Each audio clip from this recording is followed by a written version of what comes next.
Lalaki ng itlog ah.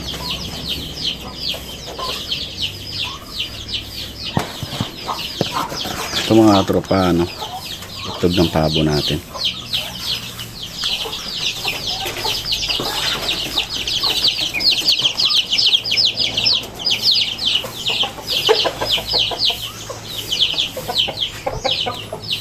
Wow.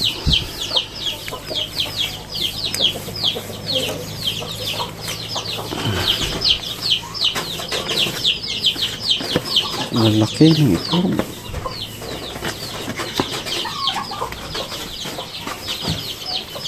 Oh, lalaki ah.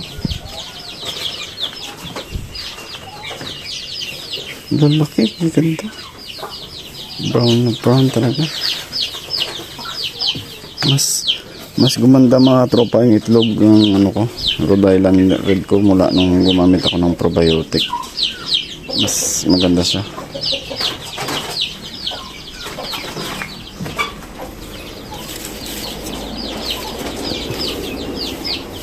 Pero may isa pa ako nakita na ano. Hindi siya. Itong laging batik-batik na hindi ko alam bakit ganito. Ilalagay ko sa chiller ito mga tropa para ma-maintain natin yung pagka-fertility ng ano, ng itlog natin. Tsaka natin i-incubate lahat sabay-sabay. At for today's mga tropa, calculate natin ng 3, 6, 9, 12, 13 piraso na itlog. Silit po na tayo sa old chicks natin na Rhode Island Red tsaka native mga tropa. Kakatapos na natin mag-collect ng itlog. Check ko yung season natin, feeds sila. So siyempre check ko kung may tubig para dehydrate yung mga season natin mga tropa. Ay mga tropa, ngayon i-maintain natin yung pagka-fertility ng itlog natin. Balutin natin dito sa papel.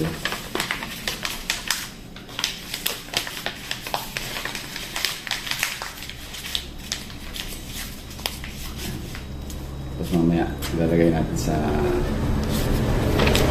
ref.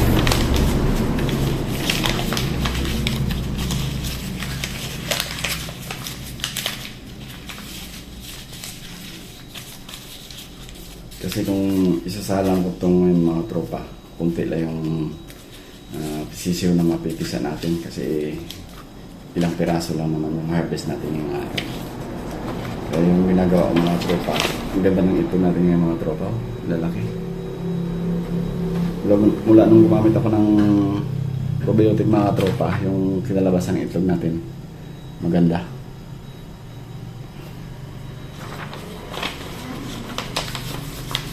Actually mga tropa, may naipon na ako dito ng itlog.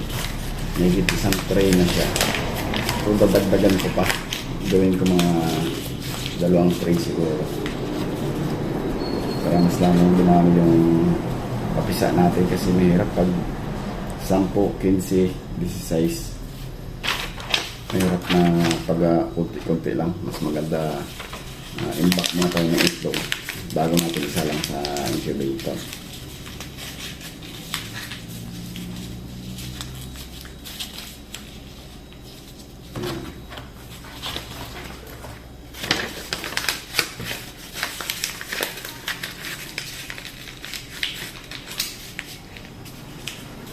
Binabalot ko ito ng mga papel mga tropa para hindi direkta talaga na ano, magposin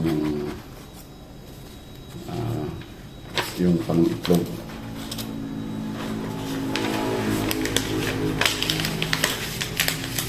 Pag nilagay natin sa ref ito mga tropa, yung additional days ng pagka-maintain ng fertility egg natin is 25 days. Kaya nadadagdagan siya. Kaya ako ginagawa ito para makapag-incubate ako ng sabay. Hindi yung paunti-unti.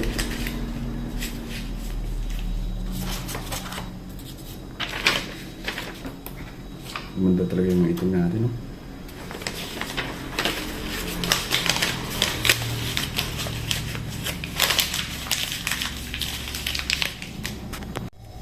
Ito na pala mga tropa, oh. May nilagay na tayo dito mga itlog. May isang tray na to. Tapos idadagdag natin tong bagong kolekta natin. 30 piraso. Ayan. Marami-rami na mga tropa.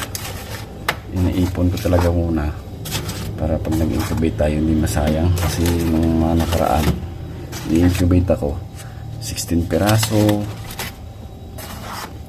13 piraso, tapos yung mapisa, minsan mayroong hindi mapipisa, di 10 lang, 11, kaya ganun lang yung pag nasisiw na nakukulikta natin.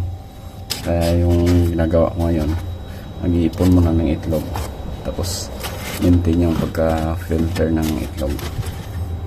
Mga tropa, tandaan nyo yung pag-maintain ito, pag nilagay sa papel tsaka nilagay sa ref, 25 days lang siya.